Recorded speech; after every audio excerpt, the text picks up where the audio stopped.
किसी भी पायलट से पूछिए, वो आपको बता देगा कि कोई भी लैंडिंग जो उसने रनवे से हटकर करी हो वो कितनी दिल दहला देने वाली होती है। लेकिन हाँ, कई बार ऐसे मौके बनते हैं जब पायलट्स को रनवे से हटकर लैंडिंग करवानी पड़ती है और इस लैंडिंग को क्रैश लैंडिंग कहा जाता है।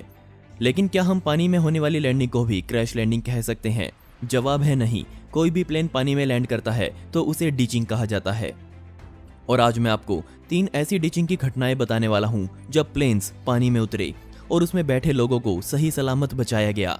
आज के समय में भी पायलट्स को पानी पर लैंड करने की ट्रेनिंग देना सबसे मुश्किल काम है। बोइंग 377 स्ट्रेटो क्रूजर एक बड़ा प्लेन जिसमें 4 इंजन लगे थे। ये प्लेन इस दुनिया का पहला प्लेन था जिसके क्रू कैबिन में प्रेशर अलग होता था और ये प्लेन डबल डेकर था। वहीं ये अपने अंदर 100 यात्री बिठाकर ले जा सकता था। लेकिन 16 अक्टूबर 1956 को इस प्लेन में 24 यात्री और 7 स्टाफ के लोग इस प्लेन में बैठकर यात्रा कर रहे थे। उस समय ये प्लेन पूरी धरती का चक्कर लगाने वाला था। इस यात्रा में उसे कई जगह उतरना भी था।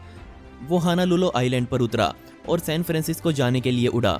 लेकिन बदकिस्मती से आधे रास्ते में ही जब प्लेन और ऊंचाई पर जाने के लिए प्रेशर लगा रहा था तब 4 में से एक बोइंग के इंजन ने अपनी गति सीमा खो दी और वहीं वो रुक गया।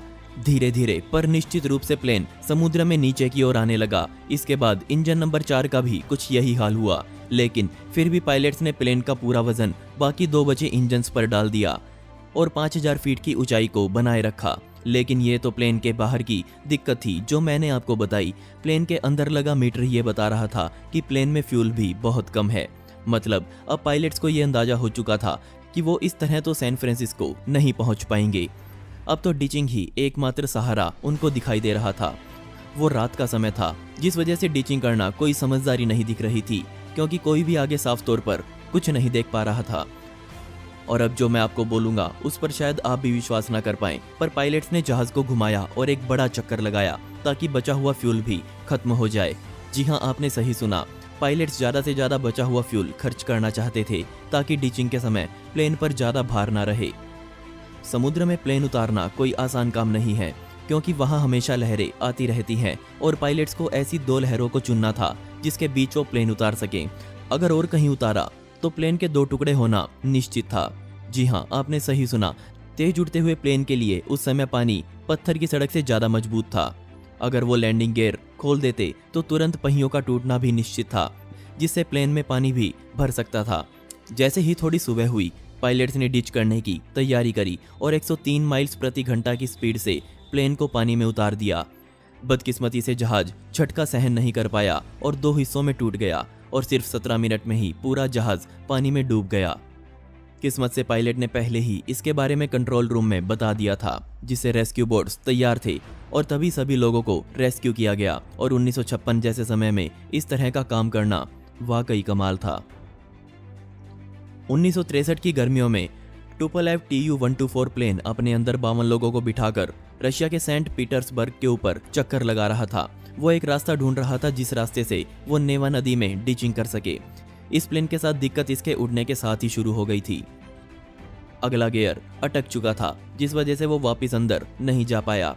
मौसम खराब होने की वजह से प्लेन वापस मुड़कर उसी एयरपोर्ट पर नहीं जा सकता था और सेंट पीटर्सबर्ग में ही कहीं उनको जगह देखनी थी जहां वो प्लेन उतार सके। बदकिस्मती से सेंट पीटर्सबर्ग पर मौजूद लोग समय रहते हवाई पट्टी तैयार नहीं कर पाए। वहीं Tu-124 का फ्यूल भी धीरे धीरे खत्म होता जा रहा था और फ्यूल बचाने के लिए 2 में से 1 इंजन को बंद कर दिया गया। पायलट्स को भी पता था कि उन्हें प्लेन में मौजूद लोगों के साथ साथ उन लोगों की भी जान बचानी है जो सेंट पीटर्सबर्ग शहर की सड़कों पर घूम रहे हैं।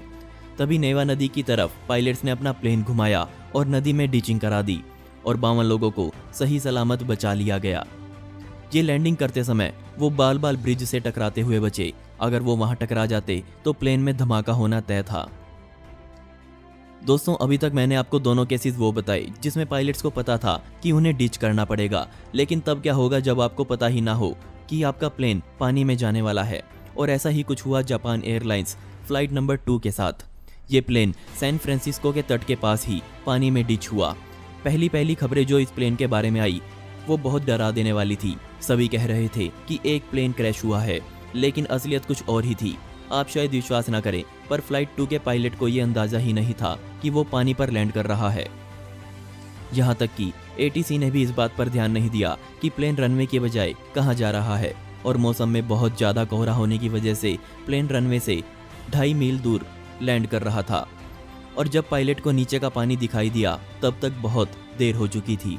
किस्मत से प्लेन जहाँ डिच हुआ वहाँ से तट बिल्कुल पास ही था। वहाँ पानी सिर्फ 23 फीट गहरा था, जिस वजह से फ्लाइट 2 का डूबना लगभग नामुमकिन था।